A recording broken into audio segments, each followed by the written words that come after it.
Fellas, can we talk?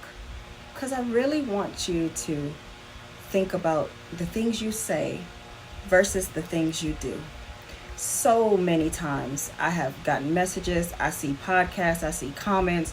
All of the men, there's like a consensus on we want good women, we want traditional women, we want, the girl that doesn't have a bunch of bodies, she doesn't have an OnlyFans, she's like this and she's like that, and she's a good girl, basically. At the core of what your messages are, you want a good girl. Here's my problem with that statement that you guys all seem to be making.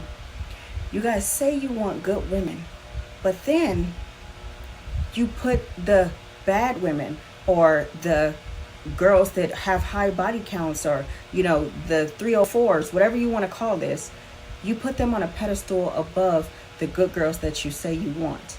And before you say you don't, hold on, let me explain. You say that you want this good girl, but then you got the good women feeling like, well, what's the incentive to be good and to be traditional and to be these things that you say you want when you're still going to dishonor us by going after the very women that you say you don't want? You lock your good girl down and you know that she's all the answers to your prayers and she's good for you, but you put the bad girls on a pedestal because you specifically cheat on the good girls with the bad girls that you say you don't want. And it doesn't make sense at all.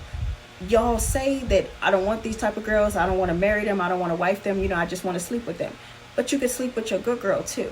So it's very confusing, and it's also traumatic when your good girl is trying to figure out, well, what am I supposed to be to you? Because you say you want me, but you'll put me in a position to lose me.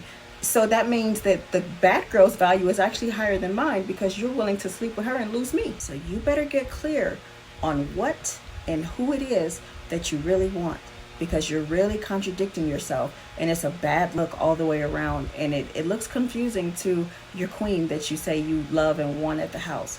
Because if you loved and wanted and cherished her the way you should, you would never sacrifice your queen for a pawn on the board. Never.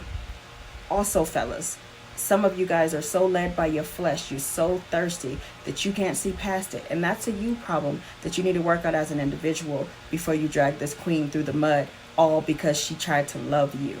That's not okay. Don't be out here so thirsty, looking for a dime, looking for some cat, that you miss the big picture. Because looking for a dime is one thing, but what you never want to do is have that dime and be so happy in that instant moment, that gratification with that dime, that you miss out on somebody that was one in a meal.